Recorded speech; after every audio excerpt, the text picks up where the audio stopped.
नमस्कार, आप देख रहे हैं टोटल न्यूज। आपके साथ मैं हूं सौरभ जौहरी। हमारी खास पेशकश में आपका स्वागत है। लोकसभा चुनाव के मद्देनजर हरियाणा में जहां बीजेपी फुल एक्शन में है, तो वहीं कांग्रेस चुनावी रेस में कहीं भी नजर नहीं आ रही। हरियाणा कांग्रेस में अंदरूनी कलह और खींचतान इतनी बढ़ गई है कि अब कांग्रेस आला कमान के लिए प्रदेश की लोकसभा सीटों पर टिकटों का बंटवारा करना भी एक बड़ी चुनौती बन गया है। हरियाणा कांग्रेस के तमाम दिग्गज बेशक पार्टी में गुटबाजी से इनकार करते रहे हों, लेकिन असल में आलाकमान के सामने सबसे बड़ी चुनौती एसआर के गुट और हुड्डा गुट के बीच आंतरिक गुटबाजी और खींचतान को साध कर लोकसभा सीटों पर जल्द टिकट बंटवारा करने की है। हरियाणा कांग्रेस में 6 लोकसभा सीटों पर जबरदस्त खींचतान देखने को मिल रही है, जिसमें करनाल, सोनीपत, हिसार, भिवानी, गुड़गांव और फरीदाबाद सीटें हैं। हरियाणा में उम्मीदवारों के नाम फाइनल करने को लेकर आज सब कमेटी की बैठक हुई। श्रुति चौधरी, किरण चौधरी, कुमारी शैलजा और दीपेंद्र हुड्डा ने सब कमेटी से अलग अलग मुलाकात की है। ऐसे में सवाल यह कि वर्चस्व की लड़ाई कहीं पार्टी का नुकसान तो नहीं कर देगी। सवाल यह भी कि हरियाणा में लोकसभा सीटों पर कांग्रेस के उम्मीदवारों का नाम आखिर कब सामने आएगा।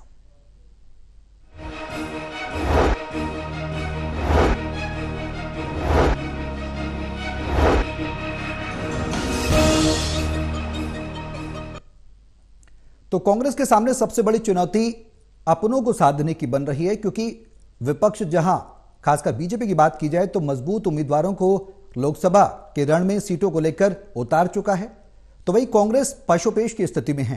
सवाल यही है कि आंतरिक गुटबाजी, खींचतान, वर्चस्व, ये मेरा और ये तेरा। अब सवाल यह कि अपने अपने के चक्कर में कहीं पार्टी का नुकसान ना हो जाए, कहीं पार्टी को और ज्यादा खामियाजा भुगतना ना पड़े। शीर्ष नेतृत्व कांग्रेस का किस तरीके से इस समस्या को हल करेगा, यह सवाल है। सब कमेटी को रिपोर्ट तो भेज दी गई है और जानकारी यह भी मिल रही है कि 1 या 2 दिन में नाम फाइनल हो जाएंगे। 1-2 दिन काफी लंबे समय से हम चर्चा भी करते आ रहे हैं कि आज या कल में हो जाएंगे, लेकिन नहीं हो पा रहे। इन तमाम सवालों का जवाब तलाशेंगे कि आखिर कब नाम फाइनल होंगे, जो खींचतान है उसको किस तरीके से साधा जाए। क्या शीर्ष नेतृत्व के सामने एक बड़ी चुनौती, आंतरिक चुनौती बनी हुई है, अपनों को साधना। ये तमाम सवाल हैं जिनका जवाब हम तलाशेंगे।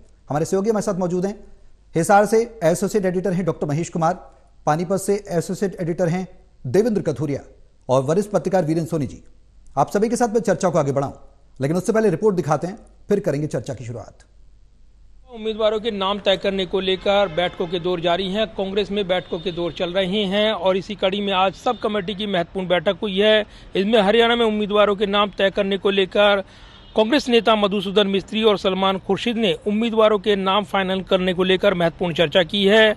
हरियाणा में उम्मीदवारों के नाम अब तक फाइनल नहीं हो पाए हैं। सब कमेटी की बैठक में आज भी ये जोर आजमाइश देखने को मिली है। सबसे पहले किरण चौधरी और श्रुति चौधरी ने सब कमेटी नेताओं से मुलाकात की है। किरण चौधरी अपनी बेटी श्रुति चौधरी के लिए भिवानी महेंद्रगढ़ से टिकट की जोरदार पैरवी कर रही है। इससे पहले किरण चौधरी ने सोनिया गांधी से भी मुलाकात की थी। इसके बाद कुमारी शैलजा ने भी सब कमेटी नेताओं से मुलाकात की है। कुमारी शैलजा का सिरसा से टिकट लगभग फाइनल हो गया है, पर माना जा रहा है कि सब कमेटी ने हरियाणा की दिग्गज नेता कुमारी शैलजा से अन्य सीटों पर फीडबैक लिया है। वहीं इसके बाद दीपेंद्र हुड्डा ने भी सब कमेटी नेताओं से मुलाकात की है। दीपेंद्र हुड्डा का नाम भी रोहतक से लगभग फाइनल हो गया है। बैठक खत्म होने के बाद हरियाणा में उम्मीदवारों के नाम तय करने को लेकर सलमान खुर्शीद से सवाल भी पूछे गए। सलमान खुर्शीद ने कहा है कि जल्द ही नाम तय हो जाएंगे। दरअसल हरियाणा में रोहतक से दीपेंद्र हुड्डा, सिरसा से कुमारी शैलजा और अंबाला से वरुण मुलाना को छोड़कर बाकी 6 सीटों पर उम्मीदवारों के नाम तय होने हैं। हिसार से बजेंद्र सिंह और जयप्रकाश जेपी टिकट के दावेदार हैं। वहीं करनाल सीट पर वीरेंद्र राठौर के अलावा चौंकाने वाले नाम की चर्चाएं हैं। भिवानी महेंद्रगढ़ से राव दान सिंह भी टिकट के कड़े दावेदार हैं। ऐसे में श्रुति चौधरी का टिकट फंसा हुआ है। गुरुग्राम सीट से कैप्टन अजय यादव की दावेदारी पर सस्पेंस बना हुआ है। यहां से राज बब्बर के नाम की चर्चाएं लगातार बनी हुई हैं। वहीं फरीदाबाद से महेंद्र प्रताप सिंह, सोनीपत से सतपाल ब्रह्मचारी और अन्य नाम चर्चाओं में हैं। हरियाणा में टिकट के दावेदारों में संदीप दीक्षित का नाम भी आखिरी दौर में अचानक जुड़ा है। संदीप दीक्षित का नाम करनाल से चर्चाओं में है। संदीप दीक्षित का नाम ठीक उसी तरह से चर्चाओं में आया है जैसे कि दिल्ली में कन्हैया कुमार का नाम अचानक चर्चाओं में आया। फिर जब दिल्ली में टिकटों का ऐलान हुआ तो कन्हैया कुमार को नॉर्थ ईस्ट सीट से टिकट मिल गया। बहरहाल जानकारी के मुताबिक अब जल्द ही सब कमेटी अपनी रिपोर्ट आला कमान को सौंप देगी और उसके बाद कांग्रेस आला कमान जल्द से जल्द हरियाणा में कांग्रेस के उम्मीदवारों के नाम का औपचारिक ऐलान कर देगा। कैमरामैन विदर्भ बरीक और मुकेश के साथ प्रदीप कुमार, टोटल न्यूज, दिल्ली।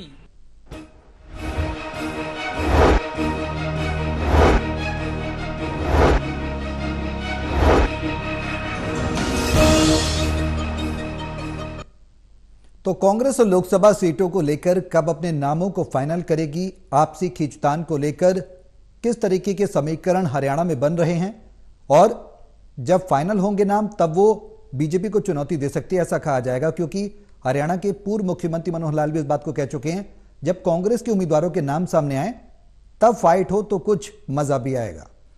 अब सवाल यह है कि नाम कब फाइनल होंगे।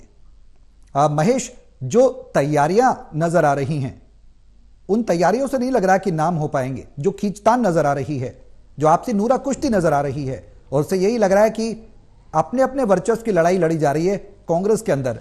गुटबाजी के इनकार करते रहें, लेकिन गुटबाजी अब उभर कर भी सामने आ रही है।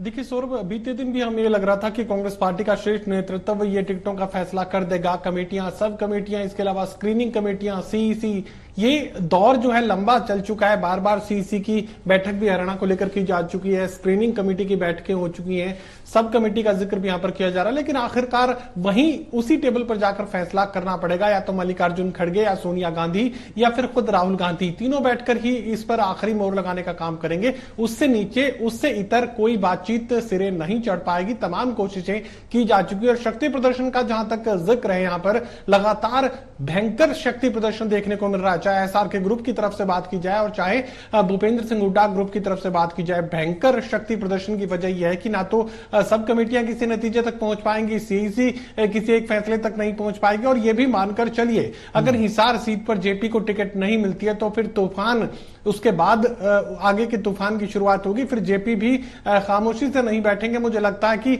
बड़े से बड़े फैसले तक जयप्रकाश जा सकते हैं। तो उसके बाद इस टिकटों के ऐलान के बाद का जो अगला कार्यक्रम हमारा होगा, बेहद दिलचस्प वो कार्यक्रम हो सकता है, क्योंकि उसके बाद बहुत कुछ बदलता हुआ हरियाणा प्रदेश की राजनीति में आपको नजर आएगा। जिक्र अगर भिवानी सीट का करें तो अगर श्रुति चौधरी की टिकट काट दी गई, जिस तरीके के संकेत सामने आ रहे हैं, सोनिया गांधी ने मुलाकात की है किरण चौधरी ने, और उसके बाद एक ट्वीट भी सामने आया जिसमें वो कह रहे हैं कि भिवानी लोकसभा सीट उनका हक है और हक ही उनकी हट है। ये हक और हट का जो जिक्र यहां पर किरण चौधरी कर रहे हैं, तो यकीनन ये मानकर चलिए कि उनकी टिकट पर राव दान सिंह का कब्जा हो चुका है। और राव दान सिंह का नाम अगर आखिरी मोहर पार्टी की तरफ से लगा दी गई तो उसके बाद तूफान आपको भिवानी लोकसभा क्षेत्र में भी देखने को मिलेगा। किरण चौधरी खामोश नहीं बैठेंगी। तो टिकटों का ऐलान के साथ ही आप एक और बड़े तूफान की आशंका यहां मैं जाहिर कर सकता हूं, और उस तूफान से निपटना कांग्रेस पार्टी के लिए इन चुनावों से निपटने से ज्यादा मुश्किल भरा हो सकता है। देवेंद्र,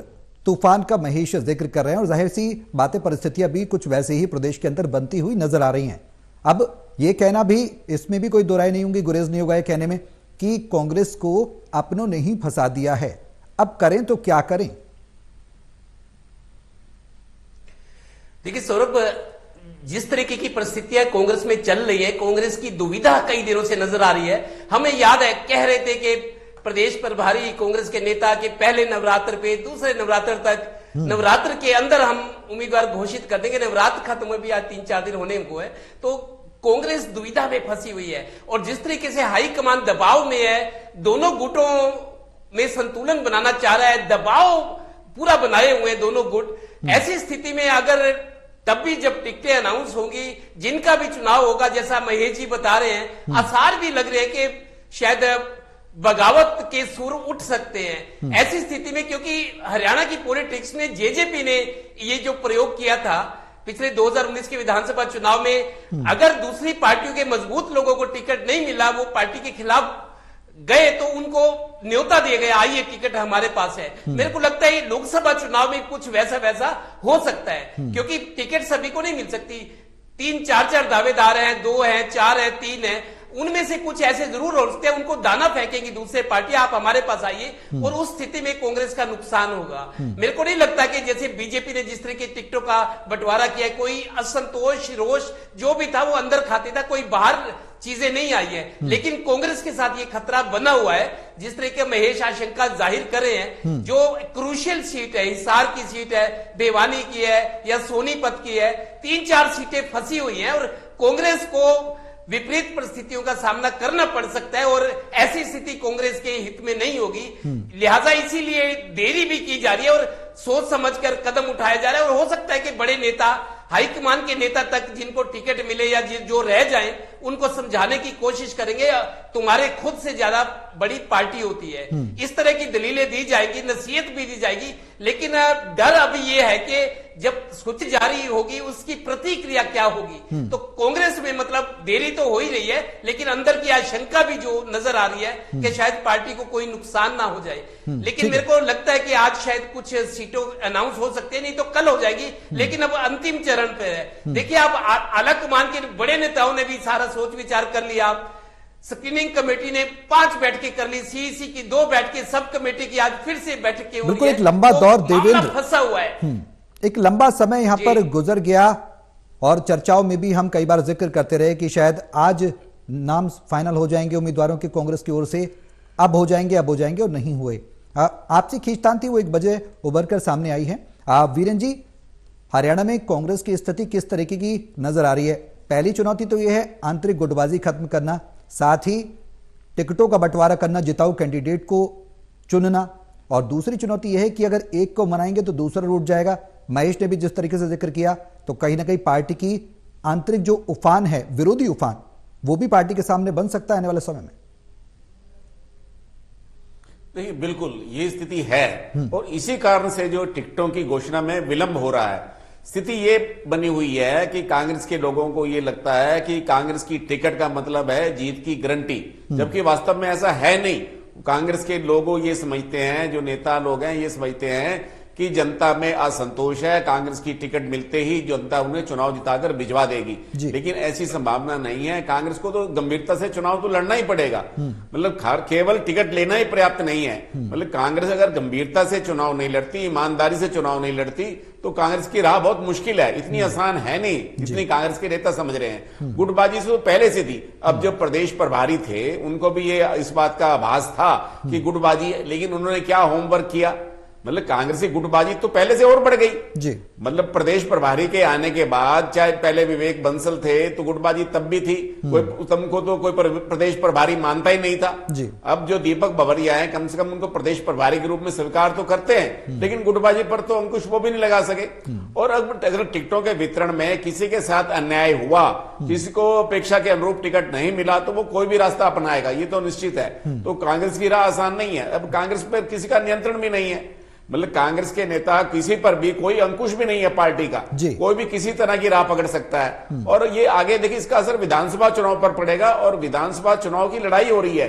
अभी जो खेल है ये मुख्यमंत्री पद की लड़ाई है, टिकटों की वर्चस्व की लड़ाई हो रही है। देखिए, केंद्रीय चुनाव समिति की बैठक में ऐसा पहली बार हुआ कि कुमारी शैलजा को भी बुलाया गया, रणदीप सुरजेवाला को भी बुलाया गया। इससे पहले ऐसे कभी नहीं हुआ। तो इससे लगता है कि कांग्रेस हाईकमान भी संतुलन बनाने के प्रयास में है, और ये संतुलन बन नहीं रहा, तो इसमें कांग्रेस की जो स्थिति जो है और हास्यास्पद होती जा रही है। बिल्कुल वीरेन जी, अगर गुड़गांव और फरीदाबाद सीट की बात की जाए तो उम्मीदवारों के हिसाब से स्थिति क्या बनती हुई नजर आ रही है? दावेदारी पेश की जा रही है, अभिनेता राज बब्बर की पैरवी हुड्डा गुट कर रहा है, और अगर बात की जाए कुमारी शैलजा कैप्टन अजय यादव के लिए टिकट मांग रही हैं, तो स्थिति किस तरीके की लग रही है? फरीदाबाद की बात की जाए तो हुड्डा गुट भी लगातार दावेदारी ठोक रहा है, और कहीं ना कहीं महेंद्र प्रताप का नाम या उनके बेटे का नाम भी चर्चा में है। क्या समीकरण बन रहे हैं दोनों सीटों पर?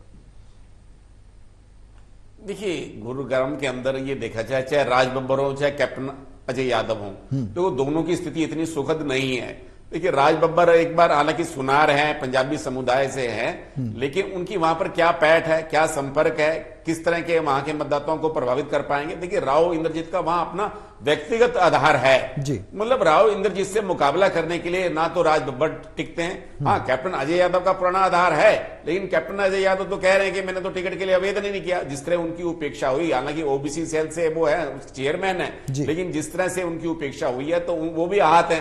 तो वो पहले भी चुनाव हार चुके हैं, तो इसलिए ये कांग्रेस का चाहे कोई भी प्रत्याशी है, मुझे गुड़गांव में कांग्रेस की संभावना अभी तो कोई ऐसी नजर आती नहीं है, क्योंकि रघु इंद्रजीत के साथ साथ वहां पर भारतीय जनता पार्टी का भी अच्छा नेटवर्क है। हालांकि ये देखिए वहां मेवात में जो हिंसा हुई थी उसको लेकर भारतीय जनता पार्टी के प्रति कुछ आक्रोश हो सकता है, लेकिन भारतीय जनता पार्टी की वहां पर संगठनात्मक रचना इतनी सुदृढ़ है कि कांग्रेस कहीं नहीं टिकती। अब फरीदाबाद में कहीं महेंद्र प्रताप निश्चित रूप से सशक्त उम्मीदवार हैं, कृष्णपाल गुर्जर को चुनौती देने में सक्षम है, उनकी अच्छी छवि भी है। वो हालांकि लोकसभा का चुनाव ना तो पहले महेंद्र प्रताप लड़े हैं ना करण दलाल लड़े हैं, दोनों पहली बार ही लड़ेंगे। तो लेकिन करण दलाल जाट समुदाय से हैं और वहां अगर करण दलाल चुनाव लड़ते हैं तो निश्चित रूप से जो गुर्जर समुदाय है वो कृष्णपाल गुर्जर के साथ जाएगा। महेंद्र प्रताप को जो है वो तो चुनाव अपने समुदाय के गुर्जर समुदाय की सहानुभूति तो मिलेगी, साथ में जाट समुदाय जो भारतीय जनता पार्टी से असंतुष्ट है वो भी मिलेगा और मुसलमान समाज का भी मिलेगा, और दलित जो है अपने वहां पर जो उदय भांजी हैं उनका कितना प्रभाव रहेगा ये भी देखने वाली बात है। कुल मिला के गुरुग्राम और फरीदाबाद में देखें तो भारतीय जनता पार्टी के लिए चुनौती कम है, कांग्रेस के लिए चुनौती ज्यादा है। बिल्कुल। देवेंद्र, अगर बात की जाए, महेश मैं आपके पास भी लौटूंगा, लेकिन अगर बात की जाए करनाल और सोनीपत की तो उसके हालात में आपसे लेना चाहूंगा। करनाल और सोनीपत में किस तरीके की स्थिति है? देखिए सौरभ, करनाल की जहां तक बात है, करनाल भी कांग्रेस की फंसी हुई सीट है। अभी की बात करूं आज की, जब कमेटी की सब मीटिंग भी हो रही है, वीरेंद्र राठौर का नाम काफी समय से चला जा रहा है और वो हाईकमान और एआईसीसी की तरफ से है। बिहार के प्रभारी रहे हैं, राष्ट्रीय सचिव हैं, पुराने नेता है, युवा है, हालांकि 50 साल के आसपास उम्र है, वकालत एलएलबी है, मतलब पढ़े लिखे हैं। तो वीरेंद्र राठौर का नाम अभी तक लिया जा रहा है, पिछले कई दिनों से अभी तक टिके हुए हैं, उनकी वेटिंग में उनका नाम है। दूसरा, पंजाबी समुदाय की बात करें तो भूपेंद्र हुड्डा की कोशिश रहेगी, मेरे सूत्र बता रहे हैं, क्योंकि बुल्ले शाह जो है, वरिंदर शाह भूपेंद्र हुड्डा के काफी खास है। जब भी भूपेंद्र हुड्डा पानीपत आते तो उनके पुराने साथी, और उनके साथ एक एडिशनल एडवांटेज ये भी है कि रणदीप सुरजेवाला की भी चहेते हैं, वरिंदर बुल्ले शाह जी कहते हैं, और हुड्डा के भी, दोनों नेता उन पर राजी हो सकते हैं। और चूंकि पुराने नेता है, निष्ठावान है, बलवीर पाल शाह के छोटे भाई है, 5 बार विधायक रहे बलवीर पाल शाह, मंत्री रहे, ट्रांसपोर्ट मिनिस्टर, प्रदेश अध्यक्ष रहे हैं, उनके छोटे भाई है, इन्होंने उनको चुनाव लड़वाया है, तो अनुभव भी काफी है और छवि भी अच्छी है, बुल्ले शाह की अच्छी छवि है, संसाधन भी है, एक प्लस पॉइंट है। दूसरा जो नया नाम मेरे को पता लगा है सौरभ, दिवांशु बुद्धि राजा, जो यूथ कांग्रेस के स्टेट प्रेसिडेंट है, कहीं ना कहीं अगर पंजाबी कोटे से कोई बात आती है, एक बार इनका नाम पहले भी चला था, लेकिन दिवांशु बुद्धि राजा भी रेस में है। उसके अलावा शैलजा के बहुत नजदीकी है और वो दावा करते हैं लगातार, हालांकि नाम मैंने चर्चा में नहीं सुना, धर्मपाल गुप्ता है, वो भी दावा करे हैं कि उनका दाव भी लग सकता है, जो देरी हो रही है उनको माफी आएगी। सोनीपत की बात करें तो सोनीपत में सतपाल ब्रह्मचारी और कुलदीप शर्मा हुड्डा के काफी नजदीकी है, 2 बार गन्नौर से विधायक रहे हैं, स्पीकर रहे हैं। तो अगर ब्राह्मण को टिकट देना है तो सोनीपत। तीसरा नाम भी सामने आ रहा है, सतपाल ब्रह्मचारी की खासियत यह है कि स्टैंड लेने वाले आदमी, बहुत मजबूत नेता माने जाते हैं, जींद जिले से आते हैं, जींद की 3 समीकरण कहीं ना कहीं फाइट जो है, दावेदारी जो है देवेंद्र कहीं ना कहीं वो बन रही है, और जो नाम आपने बताए उस पर पार्टी आलाकमान बहुत नापतोल कर, फूक कर कदम रखकर फाइनलाइज करेगा। महेश, हिसार में भी फाइट जबरदस्त हो रही है। हिसार में बीजेपी की तरफ से भी बात की जाए तो चौटाला परिवार और इधर इनेलो ने भी सुनैना चौटाला को फाइनल कर दिया, जेजेपी ने भी। किस तरीके की परिस्थिति बन रही है हिसार भिवानी में, खासकर हिसार की बात करें तो?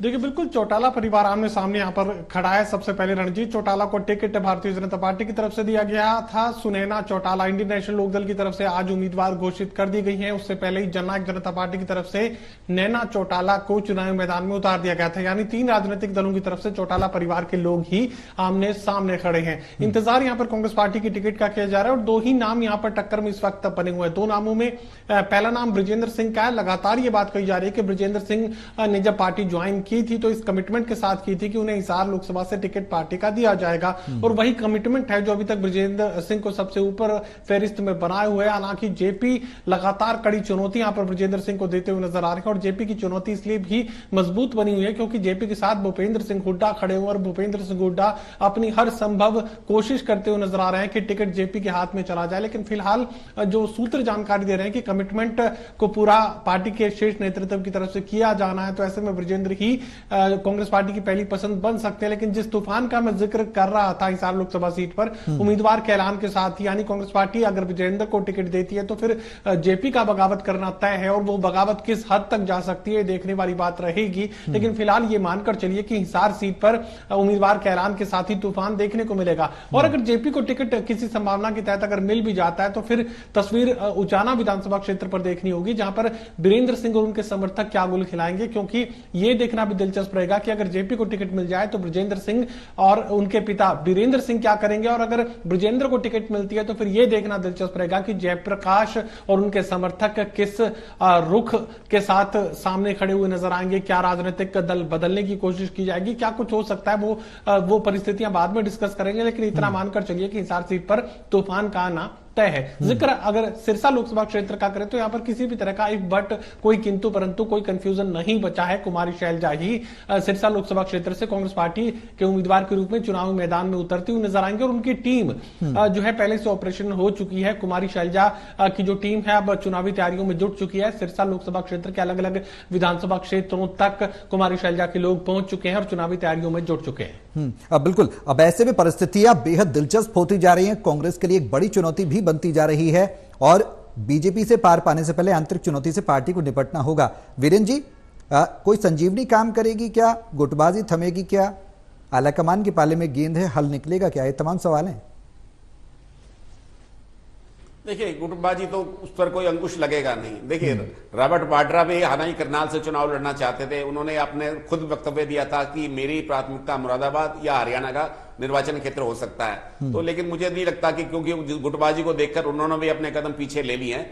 और गुटबाजी पर अंकुश कैसे लगेगा? मतलब कोई कृष्माई नेतृत्व भी नहीं है, इस पर कोई ऐसा नेतृत्व भी नहीं है जिसका कोई चाबुक हो। देखिए, अभी यहां तो मुख्यमंत्री पद की लड़ाई है, और मुख्यमंत्री पद की लड़ाई का भी कोई फैसला हो नहीं सकता। तो इसलिए कांग्रेस का प्रयास तो, हाईकमान का प्रयास तो संतुलन बनाए रखने का, इसलिए सभी गुटों को विश्वास में लेकर ही टिकटों का फैसला किया जा रहा है। और मुझे लगता है कि इसमें सभी गुटों को कहीं ना कहीं, जब पर कोई ना कोई गिव एंड टेक के फार्मूले पर ही हाईकमान सहमत करने में सफल होगा। जी वीर जी, लास्ट कमेंट भी मैं आपसे लेना चाहूंगा। कब तक उम्मीद की जा सकती है कि जो 6 सीटों पर पेच फंसा हुआ है वो क्लियर हो सकता है?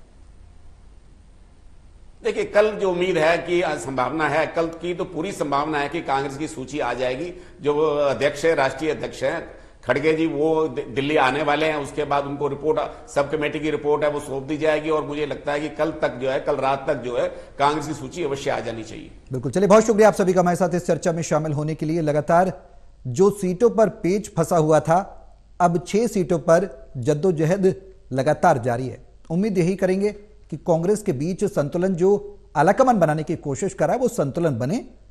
तमाम कांग्रेस के दिग्गज नेता अपनी अपनी सीट की दावेदारी ठोक रहे हैं, या यूं कहें अपने हक की दावेदारी ठोक रहे हैं। बीच का रास्ता कैसे निकलेगा, कल तक का इंतजार करना होगा।